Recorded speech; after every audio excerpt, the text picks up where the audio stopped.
Hello and welcome. Today, we're going to dive into a blueprint for what makes a good society, and we're getting it from a source that sees itself as more than just a book of rituals. It's presented as a divine code for perfecting human morals. We're going to break down 3 core ethics from the Quran, ideas that are seen as the absolute foundation for a just and compassionate world. So, let's just start with a big question, one that every culture, every generation has to grapple with. What are the real building blocks of a truly good society? One where people feel safe, they feel valued, and they genuinely respect each other. Well, the Quran offers a pretty specific answer. It frames itself as a guide for building a community based on love and mutual respect. The idea here is that faith isn't just about what you believe in your head. It's measured by your actions, by how you actually treat people. Okay, let's get into it. So here's our game plan. We'll start with this idea of a divine moral code. Then we're going to explore 3 key ethics: the sacred trust, which is called Amana, the pillar of justice, al-Idl, and the sacred duty of honoring your parents. And then we'll wrap it all up by seeing how these pieces fit together. All right, first up, this foundational concept, the idea that this isn't just a list of rules, but a framework designed to guide all of humanity toward a more harmonious way of living together. You see, at its heart, this is all about creating a society where our actions truly define our character. It's about moving past things like suspicion and fear and instead building a community on confidence and love, where the way we interact with each other every single day is what really counts. And that brings us to our first core ethic, and believe me, this one is a huge deal. It's called Amana, the sacred trust. So what exactly is Amana? Well, it's so much more than just, keeping a secret or returning something you borrowed. Think of it as this universal principle that covers every single duty we have. From being a parent to being a leader, it's the responsibility that's baked into everything we do. Wow. This quote really puts the sheer gravity of this concept into perspective, right?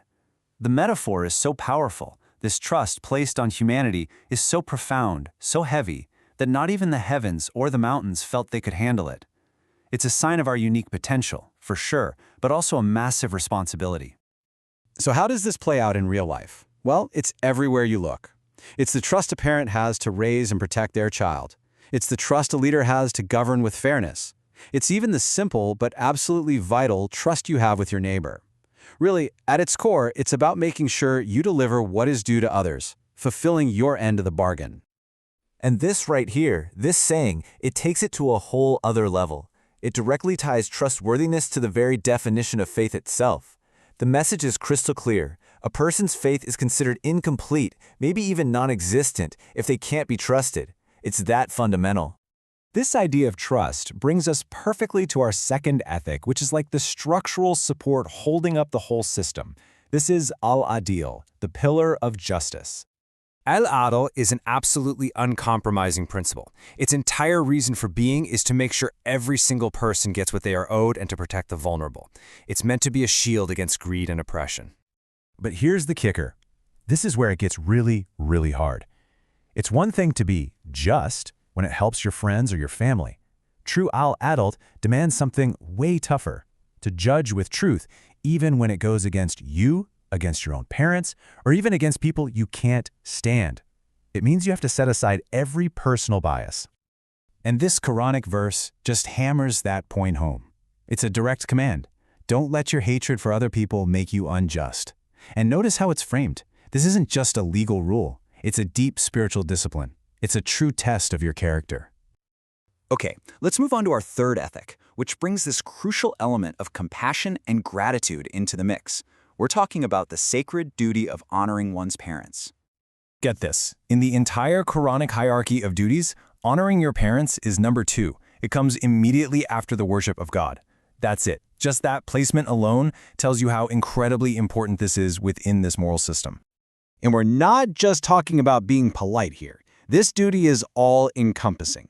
It means you speak to them with honor, you obey them in things that are righteous, you actively work to make sure they're comfortable, and, this is remarkable, you continue to honor them even after they've passed away, by praying for them and keeping their good promises. This verse gives such clear, practical advice. It says that, especially as parents get older, the command is to show the absolute most patience and gentleness, to not even say a single word of disrespect.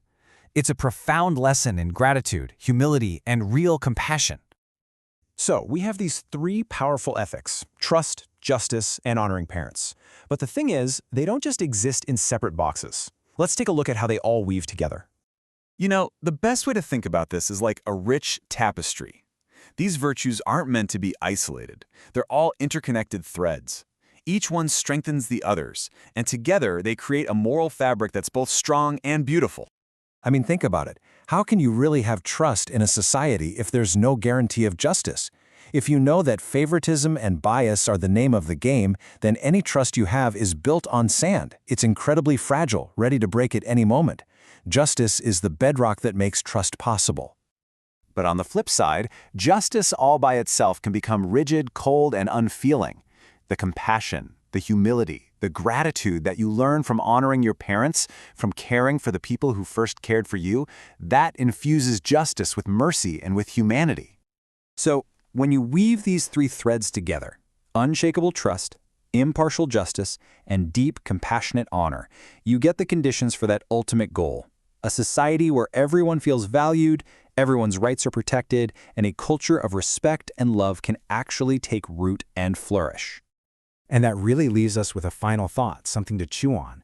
What would it actually look like in our own neighborhoods, our own communities, our own nations, if the sacredness of trust, the impartiality of justice, and a deep honor for family were the true pillars holding everything up?